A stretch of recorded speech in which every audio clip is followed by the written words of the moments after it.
So the next thing that happened on Friday Night SmackDown, we get to the main event. But before we talk about the main event, we gotta talk about a segment that happened before this match. So yeah, we see uh, Kit Wilson and Elton Prince, Pretty Deadly. They walk backstage and they run into the WWE Tag Team Champions, Tommaso Ciampa and Johnny Gargano, DIY. And then DIY was asking Pretty Deadly why they did that, and Pretty Deadly was telling them that pretty much that they scratch their backs and how they want their backs scratched.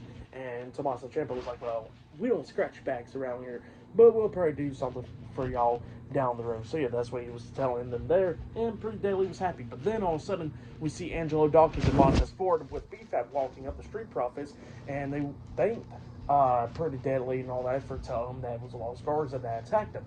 Well, Pretty Deadly was like, yeah, sure thing, and then they walked off. Well, then all of a sudden, we see they was talking about how they're going to go after the tag team titles and they're going to go walk to Nick Aldis' office, but then they get stopped by Chris Sabin and Alex Shelley, the Motor City Machine Guns, and they was somehow the Street Profits needs to get in the back of the line because they're going to get their rematch clause against DIY. So yeah, that's what he was talking about there, and they was arguing and stuff up until Apollo Crews come up, and Apollo Crews tells the Street Profits that Pretty Deadly lied to him because it wasn't Los Garza that attacked the Street Profits. He says that it was DIY that attacked them.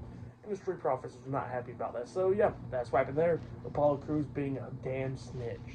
But yeah, crazy stuff there. But then we get to the next match of the night. It was the main event. It was Sami Zayn versus Carmelo Hayes one-on-one. So yeah, we get to this match. This match is a good one. Carmelo Hayes comes out there with the Christmas gifts and all that of him hitting. It was a picture of him hitting Braun Strowman in the back with a steel chair backstage and all that a couple weeks ago. So that's what he's giving out to the crowd and everything. He gets into the ring. We get to this match. Both of these teams going to beating the hell out of each other, coming up near falls and all that stuff. Both of these guys, teams, and yeah, they was beating the hell out of each other and everything. We see Melo hitting the first 48 onto Sami. Sami barely kicked out at two. He's going back and forth and everything. Sami manages to get Melo into the corner, and he's trying to hit the Helluva kick onto Melo, but Melo quickly rolled out the ring, and Melo did not want nothing to do with this match, so he decides to go ahead and get counted out, But then Braun Strowman comes out there, and he picks up Melo, but then Melo gets off his shoulders, and Melo starts running backstage and all that,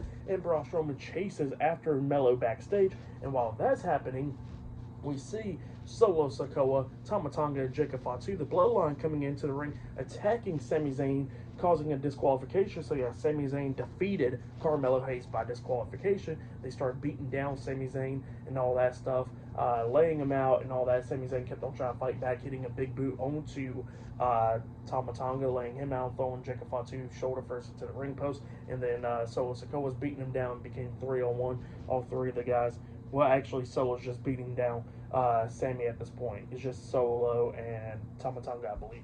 But then all of a sudden, Braun Strowman comes back out there with Melo up on his shoulders because trying to take Melo back to the ring, But then he just drops Melo and sees what's happening inside the ring. So Strowman comes running down. He takes out Tama Tonga when he got out of the ring, knocking him down outside the ring. And he's going at it with Solo inside the ring, going back and forth. He hits a shoulder block onto Solo, taking him out. And then we see Jacob Fatu get back up. He gets into the ring, and he's face to face with Braun Strowman. And then we see Tama Tonga coming up, hitting a chop block to the back of the leg onto Braun Strowman, and it became 3-on-1 after that. All three of those guys beating down Braun Strowman. We see Solo hitting the Samoan Spike onto Strowman, and he hits a second one onto him as well, laying him out. Sami Zayn gets back into the ring, taking down Solo, beating him down and all that. But obviously, 3-on-1, they're beating him down again. Solo hits a Samoan Spike a couple of times onto Sami as well. And then we see Jacob Fatu hitting the moonsault off the top turnbuckle with Nick Aldis and all them out there, trying to pull them all apart. And then Solo hits another Samoan Spike onto Sami, laying him out. And yeah, the Bloodline lays out Sami Zayn and Braun Strowman. But then all of a sudden, Kevin Owens' theme song hits. He comes walking out there. He's not going out there to go save Sami at all. And yeah, the Bloodline finally leaves out the ring. Everybody else leaves out the ring, and Nick Aldis is standing there. So up next, we're going to be seeing Kevin Owens and Nick Aldis in the middle of the ring. Up next on SmackDown.